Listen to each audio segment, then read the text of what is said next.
A criança ela aprende pelo exemplo. Como que a gente está se comportando frente da criança? Como que a gente espera que ela esteja nos olhando? Então a gente tem que olhar para o nosso comportamento, desenvolver a nossa autorregulação emocional. Hoje, com essa vida moderna que a gente está, né, o imediatismo, a gente tem muita dificuldade de estar autorregulado. E muitas vezes a gente vai conversar com a criança de uma forma ali, não é em relação à criança, mas é em relação àquilo que é nosso. Então a gente tem que ter esse olhar para aquilo que é nosso, a gente tem que ter essa autoconsciência de fazer essa autorreflexão quando a gente está lidando ali com a nossa criança. A criança ali está com um comportamento, começou a te irritar ali, começou a tirar, busca se acalmar, porque ela vai ativar coisas em você e você vai ter que lidar com o comportamento dela, só que ela é uma criança e você é o adulto. O adulto sempre está no comando.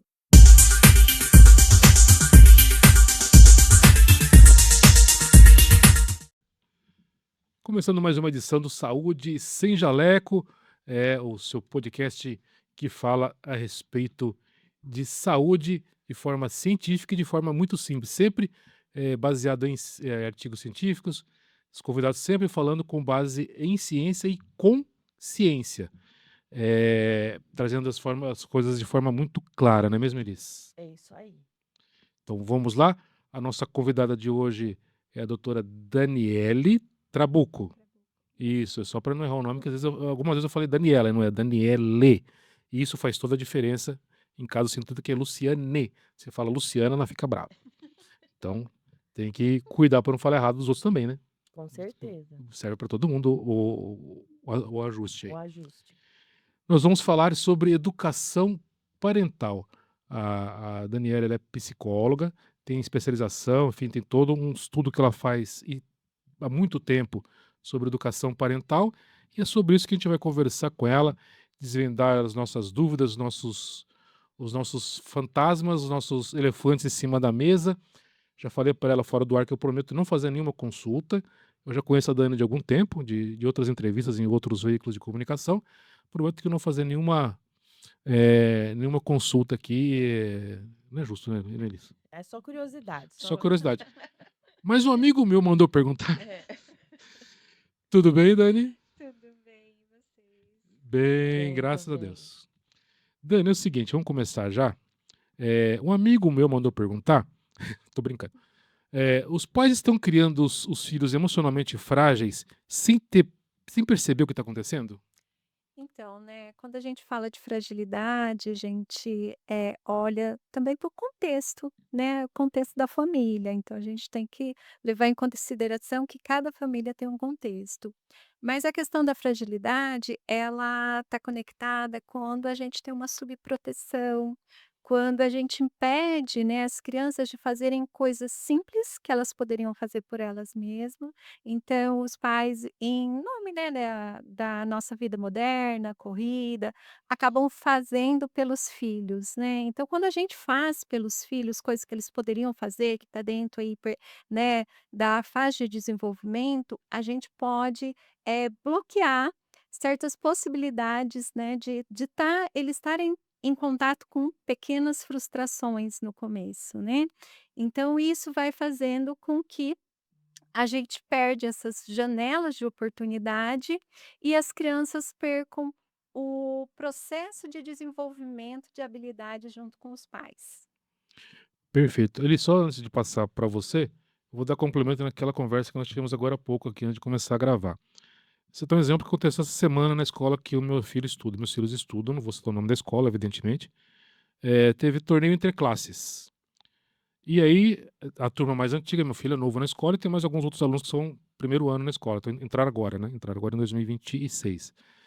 Então, tem o torneio entre classes, tem a patota, a galera, o grupinho que já estava formado, o pessoal que já estava todo mundo juntos. E eles não deixaram os novatos entrarem como titular, eles ficaram todos reservas. O meu veio reclamar, eu falei, viu, resolve lá. Eu não vou lá resolver pra você. Isso é uma coisa que não faz sentido ir lá. Mas os outros reclamaram para os respectivos pais e mães, e os pais e mães foram reclamar com a diretora. Não sei se eu estou muito maluco ou se eu fiz alguma coisa errada.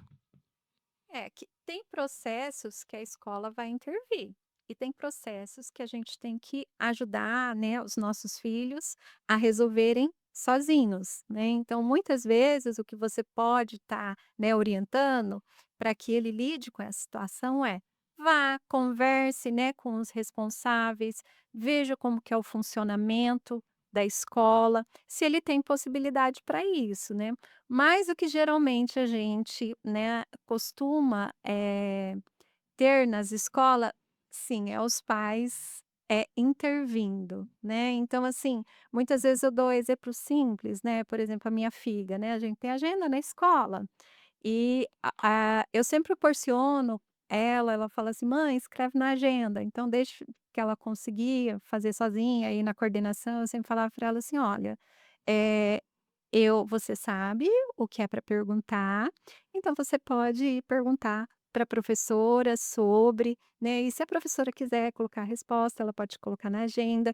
Então, são pequenas coisas que você vai fazendo com os filhos no decorrer, né, do ambiente ali escolar, que você vai proporcionando possibilidades deles crescerem, resolverem conflitos, né, trazerem para você soluções a partir daquilo que eles podem estar fazendo também, né. Você está trabalhando com eles a comunicação. Então, quando você fala assim: "Olha, vai lá, resolve", né. Agora, né, você pode dar ferramentas para ele, com quem você pode conversar, quem é a pessoa responsável para que ele tenha um maior direcionamento para conseguir trazer uma solução para o momento. Interessante, né, essa colocação, porque a gente vê, alguns pais, às vezes, tomando a frente ou super protegendo, como uma forma de compensação, né, como você mesmo citou, dessa questão, talvez, do dia a dia, passei o dia inteiro fora trabalhando, aí chega à noite, né, que é a grande realidade, né, que você vai pegar das 5 para quem fica no horário integral, Uhum. e aí quando vem uma queixa dessa, a gente quer talvez abraçar, né, olhando por uma outra ótica, né, quer quer proteger, super proteger o filho também, né. E às vezes aí a gente acaba inibindo ele de crescer, de ter essa frustração ou de tentar resolver esse problema também, De né. tentar resolver. Isso a longo prazo ele traz, algumas alterações de comportamento na criança? Pode trazer? Então, vai depender do contexto. Se a criança ela tem um contexto que sempre ela é impedida, né, ou sempre ela tem uma restrição ali, que estão resolvendo por ela as situações, ela pode ficar mais retraída, ela pode ter dificuldade de resolver conflitos. Por quê? Porque ela sempre vai ter um adulto resolvendo por Resolvendo. ela coisas que ela mesma poderia estar resolvendo de acordo com a idade dela. Perfeito. Então, a gente sempre fala que o desenvolvimento, ele acontece na interação. Então, a criança ela precisa da interação, né, com o meio, com o social, para que ela consiga trazer soluções no futuro. Então, se eu privo a criança de estar fazendo, né, treinando essas habilidades que a gente chama de treino, né, a gente treina todos os dias, a todo momento, né. Então, se a gente impede essas pequenas possibilidades, no futuro ela pode ter mais dificuldade de resolver questões que ela precise ali pontualmente estar resolvendo. E aí ela vai precisar de um adulto para intermediar. Fica mais dependente sempre. Fica mais dependente, fica mais retraído, pode gerar situações de antecipação, com ansiedade, por não conseguir resolver coisas simples. Então, a gente sempre fala: "Começa do simples", Entendi. né. Tem a frase, até o Gil conhece, que a gente já falou, né, em outros momentos, que é: "A nossa casa é o nosso canteiro de obras". Então, você pensa o que você quer para o futuro, você está construindo já dentro do seu sistema familiar, né. Então, inclusive o desenvolvimento de habilidades. Daniela, e o paralelo? Eu deixo a criança fazer, eu não ajudo ela em nada, deixo ela resolver tudo, tomar todas as decisões do do quadrado dela, vamos chamar assim. Isso também pode ser prejudicial? Também pode ser Os 2 prejudicial. extremos não é bom. Sim, porque a criança ela precisa de limite, ela precisa de uma conduta, ela precisa saber para onde que ela vai, então ela precisa de um direcionamento. Ela ainda não tem uma maturidade cerebral para distinguir tudo ali, né, sobre as possibilidades, sobre a resolução de problemas. Então, se ela não tem um direcionamento, ela ela pode ficar uma criança sem filtro, sem saber o limite, né, sem respeitar regras. Então, a família tem que entender ali qual que é o contexto, qual que é os valores, né? A gente sempre fala quais são os valores que você desenvolve dentro da sua família. O que que seus filhos entendem por valores, o que seus filhos entendem por regras, o que que eles entendem por limite. Então, tudo isso você vai estar desenvolvendo ali no ambiente familiar, né? Então, a criança, se ela aprende que ela pode tudo desde pequena, ela vai continuar nesse comportamento, porque é algo que ela aprendeu. Agora, se ela aprende que ela tem regras, que ela tem limite, né? Ela vai aprendendo que ela tem que ter esse olhar, que tem um limite para as situações, né. Perfeito. Vamos falar das birras, né, Gil? É isso Das aí. birras das crianças. Quando uma criança ela tá fazendo birra, ela tá pedindo ajuda ou ela tá tentando manipular? Qual a correlação que a psicologia enxerga sobre as birras infantis? É, para os pais ela está sempre tentando manipular, né. Então é o que a gente mais escuta, né: "Ai, meu filho tão pequeno já me manipula", né. Então a gente sempre traz assim: "Não, a criança ela não está manipulando, ela está pedindo ajuda". Então, se a gente entender que o cérebro, ele precisa de um amadurecimento e, né, que o córtex pré-frontal ainda não está amadurecido, que a gente precisa do lobo direito, que é a parte emocional, que é onde a criança ela está há mais tempo, né, que ela está desenvolvendo o lobo esquerdo, que é a parte de processamento, e a parte do córtex pré-frontal, que é a parte de senso crítico, né, ali. Então, ela precisa, né, que ter esse adulto, sim, ele precisa estar autorregulado, porque a criança ela se autorregula pelo adulto. Então, se o adulto ele não está autorregulado ali para lidar com o momento de birra, né, da criança, então o comportamento ele tende a aumentar a frequência. É sempre, né, essa orientação que eu dou para os pais. Então a gente tem que entender assim, eu sempre falo da janela de tolerância, né? Existe uma janela de tolerância. Quando a gente fala de resiliência, na janela de tolerância, a gente sobe, a gente desce, sobe, desce. Quando a criança entra na birra, o que que acontece? Ela sobe, sobe, sobe e fica lá e não desce, né, não faz o movimento. Então, no movimento de birra, o que que você tem que fazer? Você tem que acalmar a criança, você tem que trazer ela de novo para esse controle, para que ela consiga subir, para que ela consiga descer, né. Fazer esse movimento, que é isso que a gente vai esperar na adolescência, que a gente vai esperar no adulto. Então a criança pequena, ela sempre está subindo, ela sempre está passando dessa linha da janela de tolerância, e é onde ela fica na birra. Só que a birra nada mais é de que um pedido de ajuda para que ela tenha autocontrole desse comportamento ali, dessa frustração, que muitas vezes ela está lidando ali com o não, né, dos pais, para que ela consiga conectar o cérebro novamente, voltar para essa linha de tolerância. O que que acontece muitas vezes? Muitas vezes os pais não conseguem, né, ter a dimensão de ter essa ferramenta, que eles precisam estar autorregulado. Então, se intensifica ali dando um castigo para a criança, se intensifica falando mais alto, e isso não ajuda a criança a integrar o cérebro dela novamente. Entendi. Esse desenvolvimento do cérebro, até qual idade ele costuma de forma genérica, não tem você não da cada criança é uma situação diferente, eu entendo. Mas de uma forma genérica, o que a ciência fala a respeito? Você fala assim, quando o cérebro ele está completamente conectado, quando ele está Isso, amadurecido, é desse exato. Isso. sentido? Então, né, se espera 25 anos. Nossa senhora. Né, Temos uma o né jornada. é, isso. O esperado dentro da neurociência, né, é 25 anos. Só que assim, tudo depende do contexto, depende de você trabalhar janelas de, né, de tolerância, frequência, né, de comportamentos, limites, rotina. Então, tudo isso vai fazer com que esse cérebro amadureça, o córtex pré-frontal, ele é esperado o fechamento com 25 anos, quando ele está totalmente amadurecido, né. Então, as crianças pequenas, elas não têm amadurecimento, né, às vezes os pais perguntam assim: "Mas já não sabe o que é certo e o que é errado?". Algumas coisas sim, outras coisas não. Muitas vezes nem o adulto ainda sabe, né, a gente, né, brinca assim, né. Mas a criança, ela precisa sempre de um direcionamento, sempre de uma autorregulação, para que ela consiga ali absorver o meio que ela está e para que ela consiga ter um desenvolvimento ali nessa parte, né, de neuronal, onde o senso crítico ali, né, o córtex pré-frontal ele está sendo formado. Então, aumentos de frequência de comportamento, quando a criança não consegue se regular, também influencia lá na frente, nesse fechamento de córtex. Perfeito. Falando sobre essa autorregulação do adulto e tudo mais, a gente chega às vezes querendo que a criança respeite o adulto, né. Eh, Pra ter esse respeito, a criança precisa ela ter medo para poder respeitar os pais?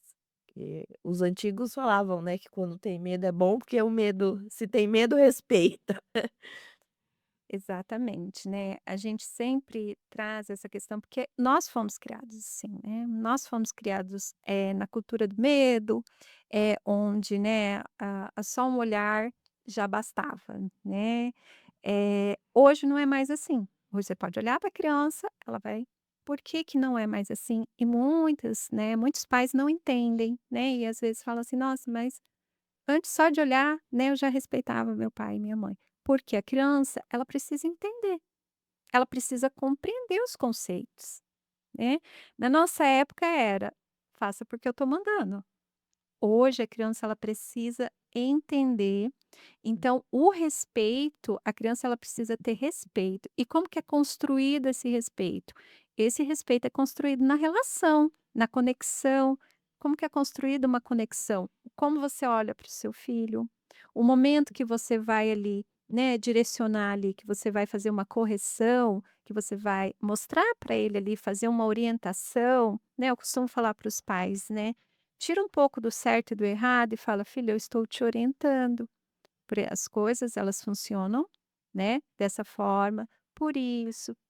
Então você vai construindo ali com a criança um modo de pensamento. Quando você fala: "Faz porque eu estou mandando", a criança não constrói, ela não compreende e a tendência que ela tem é de continuar desafiando. Por quê? Porque ela não compreendeu. Então o desafio ele vem da não compreensão. Então o comportamento ele aumenta, porque ela não compreendeu aquela, vamos colocar assim, aquela situação que foi colocada ali, né, ela não teve compreensão. Então ela pode até num primeiro momento não fazer, mas depois ela volta a repetir o comportamento, porque ela não compreendeu. Então, às vezes você tem que repetir, repetir, repetir, e muitas vezes a nossa maior dificuldade é a repetição, mas a criança ela aprende pela repetição. Ela aprende pelo olhar, ela aprende pelo gestual, então nós temos que repetir as ações, né, então sempre a orientação que eu dou assim, ó, a primeira não vai fazer, a segunda não vai fazer, na terceira já começa a fazer. Por quê? Porque você manteve a linha do seu comportamento, você manteve a sua regulação, você manteve o seu tom de voz, então a criança ela vai lá na janela de tolerância, ela vai subir, ela vai descer, ela vai te acompanhar. Agora, se você ficar sempre subindo, né, tom de voz, a criança ela vai fazer o mesmo, porque ela está aprendendo com você o como se comunicar. Então, a comunicação, como que daí eu quero que uma criança ela me respeite, se eu estou passando uma mensagem para ela, né, que ela não está sendo respeitada. E muitas vezes a gente não tem essa percepção, né, que a criança ela também está buscando esse respeito ali na relação. A criança ela é cooperativa. Com o tempo, ela vai mudando, de acordo com as relações que ela vai tendo. Perfeito. Entendido. Excesso de tela está criando uma geração mais ansiosa? Sim, por quê? Né, a gente sempre fala das telas. Já o nome já diz, né, você já trouxe na pergunta, excesso. Tudo aquilo que é excesso vai trazer ali um desequilíbrio. Então, as telas elas estão diretamente ligadas ao comportamento neurológico. Porque se eu fico de muito tempo na tela, eu ainda não tenho um cérebro amadurecido, então eu recebo informações muito rápidas, eu tenho um excesso ali, né, de dopamina, de efeito dopaminérgico, onde eu prendo, né, as telas, elas foram feitas para isso, para prender a nossa atenção. Só que quando eu tô ali, eu tô num consumo um consumo, né, mais passivo, né, eu estou só vendo ali, né, eu não tenho nenhuma habilidade ali que eu ia desenvolvendo, então o meu organismo ele tá recebendo, né, de forma, assim, imediata essa dopamina, sem que eu tenha, prazer em outras coisas. Né.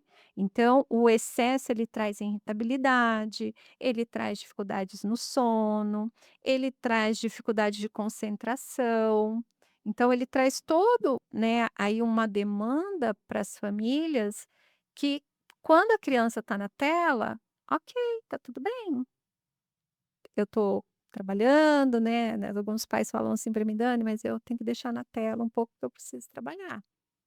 Tudo bem. Mas qual foi o combinado? Qual foi o limite ali que vocês estabeleceram? Então, assim, as telas não são problemas, não é um problema a tecnologia, mas é o como nós utilizamos. Perfeito. Então tem que ter bom senso, Sim, do que vai ver, do tempo que vai do utilizar, tempo que vai utilizar. do conteúdo que está sendo mostrado para a criança. Exatamente. E é uma ótima oportunidade de lidar com as frustrações. Lembra que eu falei? Tudo dentro da nossa casa são janelas de oportunidade. Então, se você trabalha com a tela, se você faz o combinado e tem os limites ali, você está trabalhando os limites que ele vai trabalhar na escola, futuramente numa adolescência, um adulto no trabalho. Então, tudo que a gente trabalha em casa, inclusive nas telas, nós estamos desenvolvendo habilidades com eles. Perfeito. Tá super em alta também a questão do aumento de diagnóstico, né, Gil, de TDAH. Toda criança agitada, ela tem TDAH? Não, né.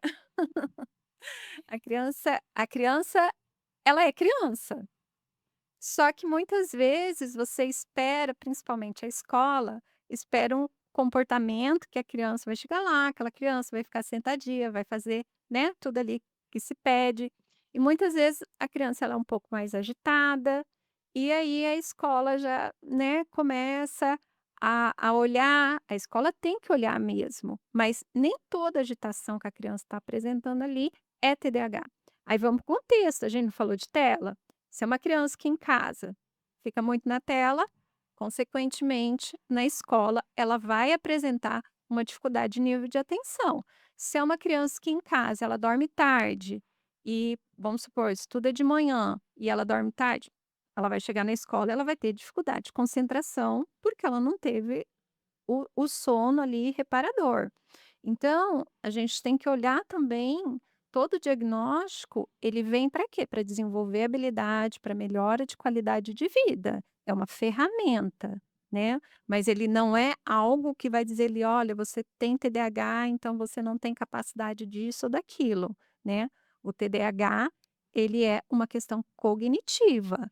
Então a gente tem que ser trabalhado, mas nem toda criança que é agitada tem TDAH, a gente tem que olhar para o contexto da família. Então, muitas vezes a escola, ela tem que ter esse olhar.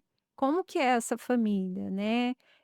São pais que trabalham muito, são pais que têm pouco tempo com os filhos, então todo o contexto ali da família, ele vai influenciar no comportamento também da criança ali na escola. Perfeito. Só fazer um disclaimer aqui, nós temos na nossa primeira temporada uma entrevista com a doutora Bianca Rocha. Ela é cardiologista, mas ela foi diagnosticada com TDAH aos 35 anos. E ela conta a história dela, a trajetória dela, como é que foi desde de criancinha até o diagnóstico oficial lá. E depois ainda fez os testes com 40 e poucos anos. Então, assim, ela teve o diagnóstico clínico e depois fez os testes só para ver o caminho, como a Dani falou, o caminho a seguir. E ela acabou se tornando especialista, apesar de ser cardiologista, ela acabou se tornando especialista por curiosidade em TDAH e ela fala bastante sobre o tema. Você pode acompanhar, foi o último episódio da primeira temporada aqui do Saúde Sem Jaleco, foi uma entrevista muito legal. Ela falou basicamente do TDAH, da experiência dela, de como foi se tornar médica sendo TDAH, porque tem, né, Dani, aquele preconceito de que TDAH não estuda, preguiçoso, é vagabundo, e ela tá aí pra provar que é o contrário, né, ela virou cardiologista, Sim, cardiologista e intensivista. sim. Então não tem nada a ver uma coisa com a outra. Não, o diagnóstico é para a gente entender e para a gente, ter ferramentas ali para que você traga qualidade de vida. Mas quem tem TDAH, eles têm, dependendo do nível ali de TDAH, você tem hiperfoco, né, então tem várias situações. Então é o contexto ali, né, daquela pessoa que foi diagnosticada que a gente precisa ver. Uma situação, assim, que eu passei, né, esses tempos no consultório, de diagnóstico, né. Muitas vezes a escola vai encaminhar para o diagnóstico, mas, como a psicóloga, neuropsicóloga, mas a gente tem que se atentar que a gente pode ter outras situações que podem estar causando ali a desatenção da criança, tá causando ali a criança tá mais ali, né, não tá se incluindo ali no meio, que é a questão da fonoaudiologia. Então, né, quando alguém fala assim para mim: "Dani, precisa encaminhar, né, meu filho", eu sempre pergunto: "Já fez, né, as avaliações com fono?" Por quê? Porque se a gente tem ali uma dificuldade na audição, é claramente que essa criança vai ter uma dificuldade ali na escola de assimilar o conteúdo, uma dificuldade de atenção, porque ela não está ouvindo direito. E muitos, né, diagnósticos, já vi diagnóstico, né, de TDAH, e a criança tinha uma questão ali com fono. Então a gente tem que, ter uma equipe multidisciplinar para dar esse diagnóstico, mas também tirando todas as outras comorbidades que possam estar aparecendo, né, isso é muito importante também. Perfeito. Eles O diagnóstico ele ajuda bastante, né, no na hora de triar, ou ele também pode virar desculpa para tudo? Depende de como é tratado, né, depende de como a família vai tratar o diagnóstico. O diagnóstico, ele é para você ter mais ferramentas ali, para você trazer qualidade de vida, tanto para os pais como para as crianças. Por quê? Muitas vezes o TDAH, ele vai precisar que a família mude a relação com a criança. Né. Por quê? Porque o TDAH, ele é uma dificuldade, ele tem dificuldade de atenção, ele tem dificuldade de concentração, ele tem dificuldades ali emocionais, então são vários níveis, não é todo mundo que tem, então vai depender ali do contexto né, daquela pessoa que recebeu o diagnóstico de TDAH, o contexto dela com a família. Geralmente com as crianças menores a gente tem mais dificuldade de autorregulação. Né, então a criança fica mais impulsiva, a criança é mais irritadiça, a criança ela é mais imediatista, e aí você tem que entrar ali com a família, né, com ferramentas, instrumentalizar os pais para que eles lidem com isso, aprendam a trabalhar a janela de tolerância, aprendam a trabalhar o comportamento ali, para reduzir cada vez mais as frequências de aumento de comportamento. Né, então, na escola também, né, tem muitas dificuldades, então os professores, eles também precisam ter esse olhar para a autorregulação emocional, que é um desafio que tem também no TDAH. Perfeito. Estamos conversando com a doutora Daniele Trabuco, psicóloga. Ela está falando sobre parentalidade, que é um trabalho que ela desenvolve já há vários anos, ajudando os pais com essa questão. Dani, vamos falar o seguinte: impor limite pode destruir a autoestima da criança ou isso é só um mito? Os limites eles são necessários, mas quando a gente fala de autoestima, é o como você faz. É o como você fala, é o como você comunica, é o como a criança internaliza o que você está dizendo para ela. Então, assim, tem uma frase, né, que é: "As crianças são ótimas observadoras e péssimas intérpretes", né, que é de um pensador da disciplina positiva, né, o Rufus Dreyfus. Por quê? Porque a criança, ela vai absorver aquilo que você está trazendo para ela. Muitas vezes, os pais têm o desafio de como dar orientação positiva com conotação positiva. que nós aprendemos é orientação positiva com conotação negativa. O que quer dizer isso? Você fala de uma forma positiva, mas o final da sua frase é negativa, né. Por exemplo, a criança está lá pulando no sofá, e aí você quer que a criança desça do sofá. Aí você fala para a criança: "Para de pular no sofá, porque você vai cair, vai quebrar o braço, vai quebrar a perna", não é assim? Sim, Trágico, né. Exatamente, o trágico. Sendo que você pode falar para a criança o que e o como fazer. Olha, pular no sofá pode te machucar, mas você pode pular no chão, você pode brincar com outra coisa. Então, você dá uma orientação mais positiva do que negativa. Então, tudo, o como você fala com a criança, vai estar ali estruturando, né, a autoestima dela. Então, se você fala para ela, por exemplo, é uma criança que ela tem dificuldade alimentar, né, ou ela é impulsiva na alimentação e você tem que ter um controle na alimentação dela. Então, você tem que saber como você fala para ela: "Olha, né, eu entendo que você, eh, queira comer, né, mas nós podemos comer outras coisas mais saudáveis, a gente pode comer isso, aquilo", e não falar para a criança: "Para de comer, porque senão, né, a sua saúde vai ficar mal".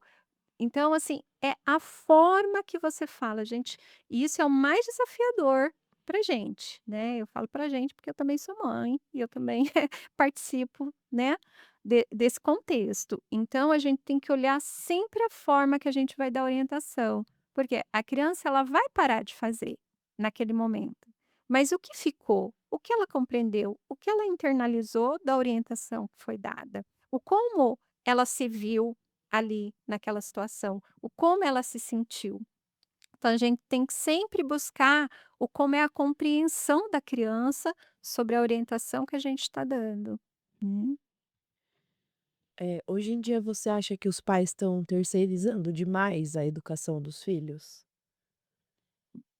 Então, né, hoje, com a escola, se a gente pensar, né, as crianças que ficam na escola o dia inteiro, vão para casa só à noite, né, ela passa mais tempo na escola do que em casa, né. Aí a gente tem que olhar o que que é a terceirização. Né, porque se for a questão que ela fica na escola, mas o como que é esse contexto em casa? Como que os pais lidam com a criança em casa? É, no momento que está em casa. Porque estar na escola o dia inteiro é uma necessidade, né, da vida moderna, né, que todo mundo trabalha. Então, sempre vai partir de como essa família, ela se relaciona em casa, né. Eh você quiser me dar um exemplo, alguma coisa que você queira, né. Eu acho que o pensamento era esse mesmo, sobre como a gente deve conduzir, esses horários que a gente tem disponível, porque, como você mesmo relatou, a realidade do dia a dia hoje é que a grande maioria das crianças entram às 7, sai às 4 ou sai às 5 do colégio, e quando menores costumam dormir mais cedo, os pais, né, acabam ficando, talvez 2, no máximo 3 horas com a criança acordada ali, que daí já tem que pôr para dormir, para acordar cedo no outro dia. Então, assim, a gente percebe que algumas orientações, algumas questões comportamentais acabam tendo maior influência com a escola, né. Isso. Porque assim, ó, o que a gente tem que ter, em mente, que nada vai substituir o vínculo que a gente tem com os nossos filhos, né. A escola não vai substituir, outras pessoas não vão substituir. Então esse vínculo, independente do tempo que a gente tem com eles, ele tem que ser cultivado, ele precisa existir, né. A vida moderna coloca que os filhos eles estejam na escola o dia inteiro, mas o que você faz com esse tempo que você vai ter com eles em casa vai fazer toda a diferença. Qual é o tipo de vínculo que você tem, Perfeito. né. Não existe distância quando se tem vínculo. Eu sempre falo isso para os pais, né. Quando se tem conexão, quando se tem vínculo, quando a criança ela se sente amada, ela se sente pertencente, você pode passar, né, tempo que, eh, sem ela, mas quando você estiver com ela, você vai ter um tempo de qualidade. Não é a quantidade, mas a Legal, qualidade que você tem com ela no dia a dia. perfeito. Perfeito. Essa daqui eu não abro mão. Eu, quando eu converso com meus filhos, essa próxima pergunta aqui, eu sempre, se eu erro, eu peço desculpas. Será que eu tô agindo certo? Será que eu tô enfraquecendo minha autoridade com meus filhos ou eu tô no caminho correto? Pedir desculpas toda vez que eu erro. Então, como que eles vão aprender? Um exemplo. E você está dando exemplo, né. Então, não tem como a criança aprender empatia, aprender respeito, se a gente não dá o exemplo. Então, o pedido de desculpa, ela não vai enfraquecer, mas ela vai mostrar que ela pode reparar, que ela pode, né, olhar para aquilo que está acontecendo, que ela pode ter uma empatia, que ela pode ter carinho, né, e que todos, né, são passíveis de erros, inclusive ela.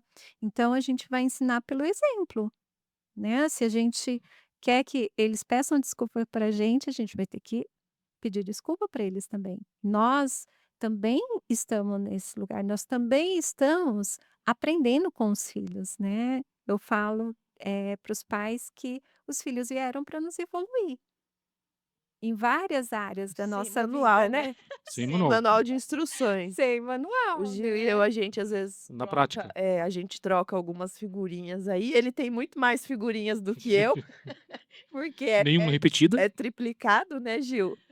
Mas a gente Exatamente. conversa bastante e um paralelo com o que a doutora falou, lá no começo também da entrevista, nós viemos de uma geração mais dura na educação, né, Sim. Gil?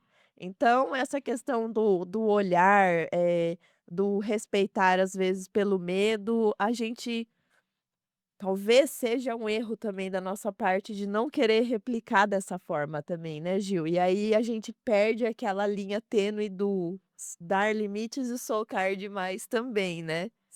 Porque Sim. a gente, às vezes, alguma coisa que possa ter gerado uma mágoa, algum trauma, a gente não quer replicar e acaba soltando demais com as nossas crianças também. Pode acontecer, né? Pode acontecer, por isso que, os pais, né, a gente sempre tem que estar em constante, olhar para nós mesmos, Exato. né, conectado com o que a gente está vendo ali que é nosso, né. Então, você ter esse olhar, você vai replicar menos, né. E também quando você quer salvar o filho de tudo, né, porque você não se sentiu lá atrás acolhido, Acolhido. você também tem que prestar atenção. Porque muitas vezes a gente não vai conseguir salvar eles de tudo, Né? Muitas né. vezes não, acho impossível, né? Exatamente, E né. e como tem as frases aí, os jargões, né, o mundo não vai ensinar com o mesmo amor que a gente pode ensinar, né. Exatamente, né. Mas a gente tem as habilidades, a gente vai desenvolvendo com eles à medida que a gente vai praticando.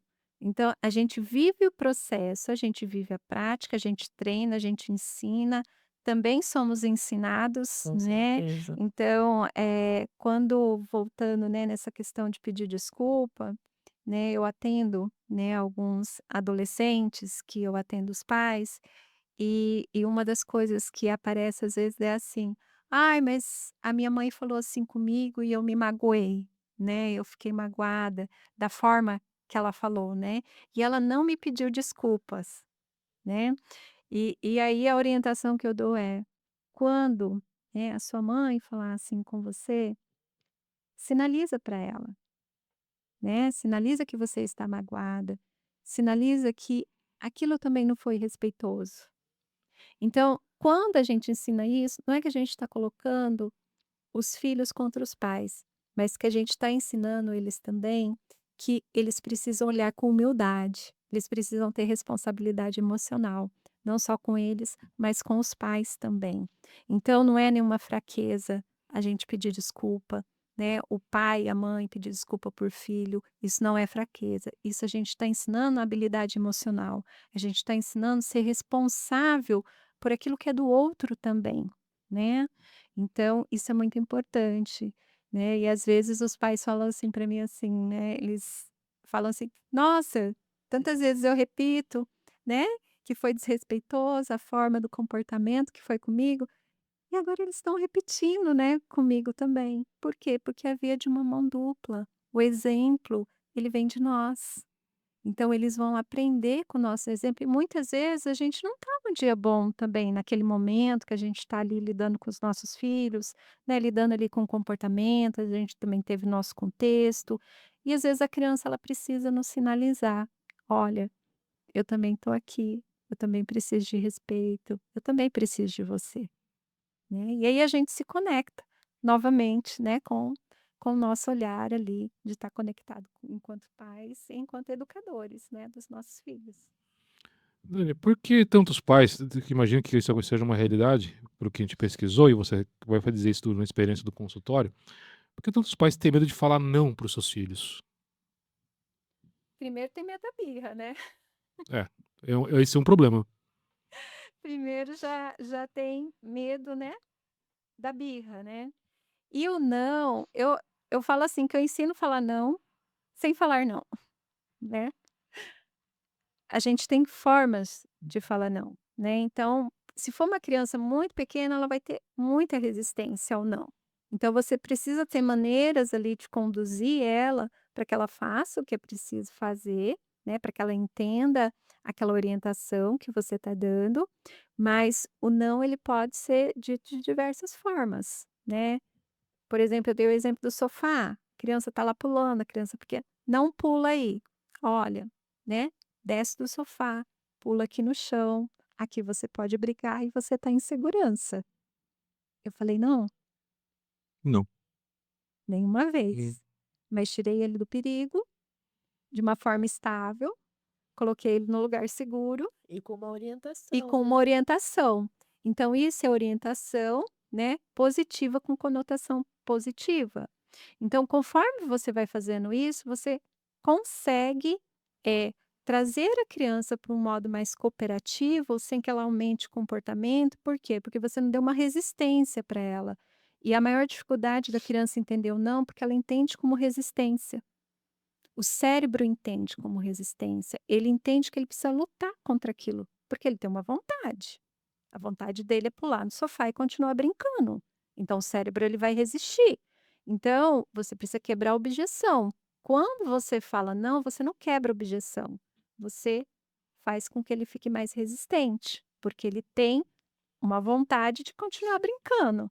Então você vai criando, situações, vai trazendo ali repertórios que você fale não de outras formas, mas isso a gente precisa treinar. Né, e que é o quando a família, né, tá ali na orientação, os pais estão na orientação e se eles estão desregulados, é mais difícil a gente conseguir essa autorregulação para dar essa orientação.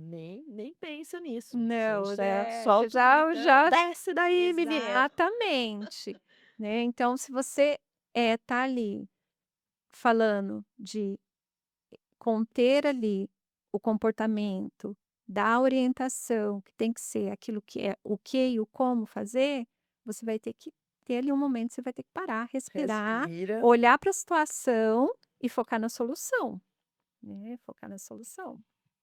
É, não é fácil não. A gente acha que a cabeça humana é tranquila, sossegada de entender? Não é não, nem um Tirar pouco. a gente fala das telas, que muitas vezes também ajudam a gente a ter um tempo aí, um respiro para a gente poder executar alguma ação. Fala-se muito sobre horários de tela. Você acha que tirar a tela de uma vez, isso é prejudicial para as crianças? Novamente eu vou falar do contexto, que contexto que está essa criança? Ela está numa tela o dia inteiro?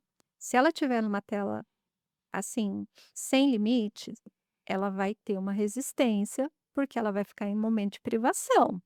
Se ela já tem comportamentos inadequados, ela vai aumentar os comportamentos inadequados. Então, a orientação é que essas telas, né, o excesso ele seja tirado de forma gradual, para que você consiga a estabilidade desse cérebro, né. Se você tirar de uma vez, a criança ela vai ficar muito irritada, ela vai ficar resistente, e aí tem os contextos. Se é uma criança com TDAH, se é uma criança que tem uma outra neurodivergência, aí vai depender do contexto que é ali da família. Então você vai retirando de forma né, Gradual. gradual, você vai diminuindo ali o tempo, você vai trabalhando com repertórios, ferramentas de antecipação, com combinados, e aí você vai diminuindo esse tempo de tela até que você chegue, né, ali num equilíbrio. Então tudo vai depender de como que está aquele contexto, né. Eu falo assim que muitas vezes não existe uma receita de bolo. Mas existem as possibilidades que tem em cada contexto de cada família.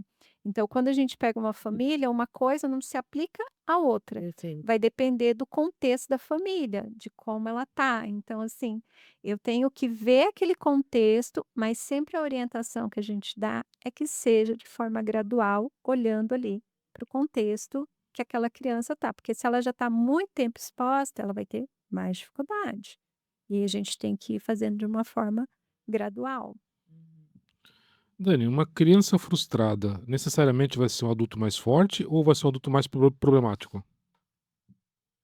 Nenhuma nem outra, né. Eu acho, assim, que a frustração ela faz parte da vida, né. Então, assim, agora, como que está sendo proporcionado lidar com essa frustração, né. É uma frustração que você está dando ali, que você está numa coerência, que você está mostrando para a criança, ela está desenvolvendo habilidade, ou é uma frustração que não e pronto, e a criança tem que aceitar aquilo que está acontecendo ali. Então, vai depender do contexto. Agora, a frustração, ela faz parte, ela é necessária. A criança, você não pode tirar a frustração da criança, porque é onde acontece o aprendizado, é onde acontece o amadurecimento cognitivo. Porque senão ela vai chegar lá na frente, ela vai ter desafios e ela não vai ter repertório. Então a gente tem que sempre lembrar assim, né, igual dicionário, eu preciso saber onde eu vou consultar. Então se eu não tenho esse repertório construído na minha infância, na minha adolescência, o que que o meu cérebro vai consultar, né? Hoje com a tecnologia a gente fala baixar os downloads, né? Então eu tenho as pastinhas, vou guardando lá as informações ao longo da vida e quando eu vou precisando, eu vou baixando aqueles arquivos para lidar com as situações. Então, o que que eu estou construindo ali em termos de frustração? Como que está sendo, né? Está sendo a orientação que eu estou dando ali? Qual é o objetivo? Sempre a gente tem que olhar para o objetivo. Olha, isso está acontecendo porque vai ter esse objetivo aqui, né? Então, a criança ela tem que aprender que existem consequências. Para ela lidar com os limites, ela vai ter que saber o que é consequência. Se ela teve um comportamento ali, se ela fez uma escolha que naquele momento não foi adequada, ela precisa saber que existe uma consequência e que essa consequência vai ser uma responsabilidade que ela vai precisar lidar. E isso a gente vai fazendo o que também? De forma gradual. Se eu tiro tudo isso, eu não proporciono esse aprendizado, eu não proporciono que esse caminho neuronal seja construído ao longo da vida ali, né, decorrer da infância, da adolescência, para chegar na vida adulta. Perfeito, Elis? Doutora, quando que na verdade, quais são os aspectos, os sinais que eu tenho que ficar de olho na minha criança para identificar uma alteração comportamental, principalmente o TDAH, né, o déficit de atenção? A doutora falou principalmente, eh, quando você vai em busca do diagnóstico, você primeiro exclui a questão da fonoaudióloga. O que que eu consigo identificar na criança, além do feedback da escola, para eu estar buscando uma ajuda profissional? É, a gente tem a questão, né, de fono, a gente tem a questão ali com o pediatra, parte de suplementação, de vitaminas também. Às vezes a criança ela tá com baixa vitamina. Tá. Né, às vezes a criança está mais ali, ai, tá dispersa, na escola tá mais aquele, né, movimento, assim, comportamento mais preguiçoso, às vezes está faltando ferro, às vezes está faltando vitamina D. Então, assim, tudo a gente tem que olhar para tudo, a gente não pode olhar só para o comportamento, Perfeito. né, a gente tem que olhar a criança como um sistema, assim como nós temos que olhar como um sistema integrado, né, a gente tem corpo, mente, emoções, então a gente tem que olhar essa integração. E a criança não é diferente, né, então o comportamento na verdade, é um código para aquilo que está acontecendo, para aquilo que tem que ter investigação, né. Então, eu tenho que olhar para esse comportamento, prestar atenção e falar: "Está se comportando desse jeito, então eu preciso investigar". Então o código é o comportamento, porque o comportamento é a ponta do iceberg. Agora o que está por baixo, Per né. Eu sempre dou o exemplo do bebê. Quando a gente tem o bebezinho lá, né, como que ele vem? Com o manual. Hum. A gente vai aprendendo No dia a dia. com ele. Pelo quê? Qual é o som que ele emite? O choro. O choro, né. A gente se torna especialista em identificar choro. A gente sabe se o choro é de cólica, se o choro Fome, é de fome, né, se cocô. é a fralda que tá suja. A gente identifica. Por quê? Porque a gente vai aprendendo ali a conviver através ali dessa comunicação que é o choro, que é a forma de expressar. Só que depois a gente esquece, né, que um dia a criança chorou, que um dia a gente teve que identificar comportamento, né, mas a gente continua fazendo isso ao longo da vida, né, mesmo quando a criança, ela vai falar. Então a gente precisa identificar esse comportamento. O comportamento está lá em cima, agora o que está por baixo? O que que a criança está querendo dizer com isso, né? Porque a criança, ela não tem a comunicação ainda para chegar e falar: "Olha, aconteceu isso, isso, isso e isso". Ela vai contando por partes. É praticamente um quebra-cabeça, né, e você tem que ficar lá juntando as partes para entender o que ela está falando. Aí no final ela fala: "Ah, porque o meu amigo aconteceu isso, né, tal". Aí você vai: "Ah, tá, tô entendendo". Aí você junta o quebra-cabeça, é a última parte que faltava, né. Então o comportamento, ele nada mais é do que algo que está acontecendo e eu preciso decodificar isso. E aí a gente tem vários profissionais que a gente precisa estar em conjunto para estar olhando para a criança. Perfeito. A gente está caminhando para o final, conversa com a Daniele Trabuco, psicóloga, falando sobre parentalidade. Agora eu vou colocá-la numa fria.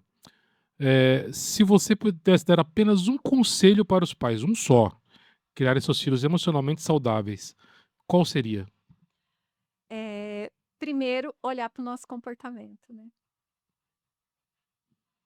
Porque a criança ela aprende pelo exemplo. Então, como que a gente está, né, se comportando, né, na frente da criança? Como que a gente espera que ela esteja nos olhando, né? Então a gente tem que olhar para o nosso comportamento e desenvolver a nossa autorregulação emocional, né? Hoje, né, com essa vida moderna que a gente está, com, né, o imediatismo, tudo, a gente tem muita dificuldade de estar autorregulado. E muitas vezes a gente vai conversar com a criança de uma forma ali que não é em relação à criança, mas é em relação àquilo que é nosso. Então a gente tem que ter esse olhar para aquilo que é nosso, a gente tem que ter essa autoconsciência, né, de fazer essa autorreflexão quando a gente está lidando ali com a nossa criança.